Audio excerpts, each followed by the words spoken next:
నమస్తే, welcome to speed news.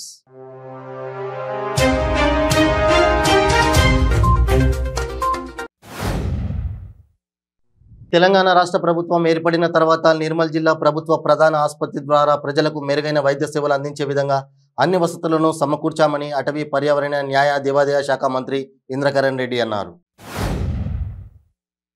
Vikarabad జిల్లా యాలాల మండలం అగ్గనూరు జిల్లా పరిషత్ ఉన్నత పాఠశాలకు చెందిన 10వ తరగతి విద్యార్థినిపై అత్యాచార ఘటనలో నిర్లక్ష్యంగా వ్యవహరించిన ప్రధాన ఉపాధ్యాయుడు వెంకటస్వామిపై వేటు పడింది.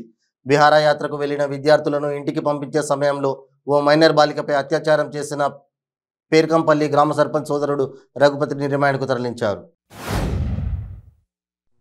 విశాఖలో ఉత్తరాంధ్ర పట్టభద్రుల ఎమ్మెల్సీ ఎన్నికల నామినేషన్ ప్రక్రియ ఉత్కంఠభరితంగా సాగుతోంది. నామినేషన్ వేసే ప్రక్రియను ఆయా రాజకీయ పార్టీలు అట్టహాసంగా నిర్వహిస్తున్నాయి. బీజేపీ నుంచి సిట్టింగ్ ఎమ్మెల్సీ మాధవ్ మరోసారి బీజేపీ నుంచి పోటీలో నిలిచారు. హైదరాబాద్లో కుక్కల దాడిలో బాలుడు మృతి చెందిన ఘటన జరిగిన ఒక్క రోజులోనే కరీంనగర్లో మరో ఘటన కుక్కలు తమ ప్రతాపాన్ని చూపాయి. వీణవంక మండలం మల్లారెడ్డిపల్లిలో కుక్కలు స్వైర విహారం చేస్తున్నాయి. ఏసయ్య అనే వ్యక్తిని కుక్కలు వెంబడించి కరవడానికి ప్రయత్నించాయి.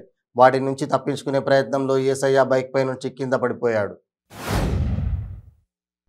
ఖమ్మం నగరంలో ఓ యువకుడు అనుమానాస్పదంగా మృతి చెందిన ఘటన వెలుగు చూసింది. వాకింగ్ చేస్తున్న వారికి లకారం ట్యాంక్ బండ్లో ఒక మృతదేహం కనిపించడంతో పోలీసులకు సమాచారం ఇచ్చారు. మృతదేహం కార్తీక్ది అని గుర్తించారు. నల్గొండ జిల్లా షాలిగౌరారం మండలం తహసీల్దార్ కార్యాలయంలో విద్యుత్ బిల్లు చెల్లించకపోవడంతో తహసీల్దార్ కార్యాలయానికి విద్యుత్ సరఫరా నిలిపివేశారు. తర్వాత విద్యుత్ బిల్లు చెల్లించడంతో తహసీల్దార్ కార్యాలయానికి విద్యుత్ సరఫరా పునరుద్ధరించారు. సంగారెడ్డి జిల్లా జహీరాబాద్ తహసీల్దార్ కార్యాలయం ఎదుట అర్హులైన పేదలకు ఇళ్ల స్థలాలు కేటాయించాలని డిమాండ్ చేస్తూ సిపిఐ నాయకుల ఆధ్వర్యంలో పట్టణంలోని వివిధ వార్డుల నుండి వచ్చిన మహిళలు డిమాండ్ చేశారు. పల్నాడు జిల్లా సత్తెనపల్లిలో సుధాకర్ ఆసుపత్రి సమీపంలో యువకుల మధ్య ఘర్షణ జరిగింది. కొండ అనే యువకుడిపై మరో యువకుడు కత్తితో తీవ్రంగా దాడి చేశాడు. దీంతో అతనికి తీవ్ర రక్తస్రావం జరిగింది. విశాఖపట్నం పారిశ్రామిక రంగంలో విశేషమైన వృద్ధిని సాధించే లక్ష్యంతో ఆంధ్రప్రదేశ్ ప్రభుత్వం విశాఖలో మార్చి 3, 4వ తేదీల్లో 2 రోజుల global investor summit 2023ను నిర్వహించనుంది.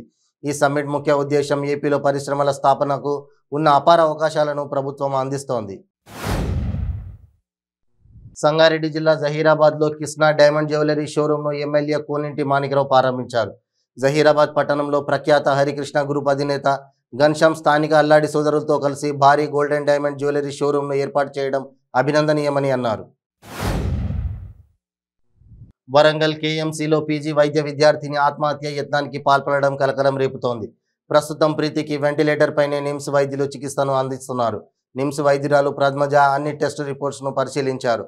Warangal MJM ఆసుపత్రిలో శిక్షణలో ఉన్న ప్రీతిని సీనియర్ విద్యార్థి సైఫ్ వేధింపులకు గురిచేశాడు. బీఆర్ఎస్ రాజ్యసభ సభ్యుడు జోగినపల్లి సంతోష్ కుమార్ చేపట్టిన గ్రీన్ ఇండియా ఛాలెంజ్లో భాగంగా నటి పద్మశ్రీ అవార్డు గ్రహీత కంగనా రనౌత్ శంషాబాద్ ఎయిర్పోర్ట్ ఆవరణలో మొక్కను నాటారు. గ్రీన్ ఇండియా ఛాలెంజ్లో పాల్గొని మొక్క నాటడం చాలా ఆనందంగా ఉందని అన్నారు. ఢిల్లీ, ఉత్తరప్రదేశ్ రాష్ట్రాల్లో ఖరీదైన కారును లక్ష్యంగా చేసుకుని చాకచక్యంగా వాటిని చోరీ చేస్తారు. గుట్టుగా హైదరాబాద్ నగరానికి తరలిస్తున్నారు. ఆ తర్వాత వాటిని తక్కువ ధరకు అమ్మేసి సొమ్ము చేసుకుంటున్నారు. కొంతకాలంగా ఇలాంటి దందాకు పాల్పడుతున్న ముఠా సభ్యుల ఆట కట్టించారు సిటీ నార్త్ జోన్ పోలీసులు. ముఠాలో 5 నిందితులను అరెస్ట్ చేసి కటకలాటలోకి నెట్టారు. క్యాసినో వ్యాపారి చీకోటి ప్రవీణ్ కారును గుర్తు తెలియని వ్యక్తులు చోరీ చేశారు. ఈ మేరకు ఆయన సైదాబాద్ పోలీసులకు ఫిర్యాదు చేశారు. దుండగులు వారం రోజులుగా రెక్కి నిర్వహించనున్నట్లు ప్రవీణ్ పోలీసులకు తెలిపారు. కారు చోరీ సోమవారం జరిగినట్లు సీసీ కెమెరాల్లో నమోదైన దృశ్యాల ఆధారంగా తేలిందని వివరించారు. ప్రతిపక్ష నేత మాజీ ముఖ్యమంత్రి చంద్రబాబు నాయుడుకు కాకినాడ సిటీ ఎమ్మెల్యే ద్వారంపూడి చంద్రశేఖర్ రెడ్డి సవాల్ విసిరారు. పోర్టుల్లో పీడీఎస్ రైస్ వెళ్తుందని నిరూపిస్తే రాజీనామా చేస్తానని, నిరూపించకపోతే లోకేష్ వచ్చే ఎన్నికల్లో పోటీ చేయకూడదని, ఎక్కడ పోటీ చేసినా పుత్రరత్నం గెలవడని జోసం చెప్పారు. చంద్రబాబు చేసిన కామెంట్స్కు ఏపీ మంత్రి గుమ్మనూరు జయరాం కౌంటర్ ఇచ్చారు.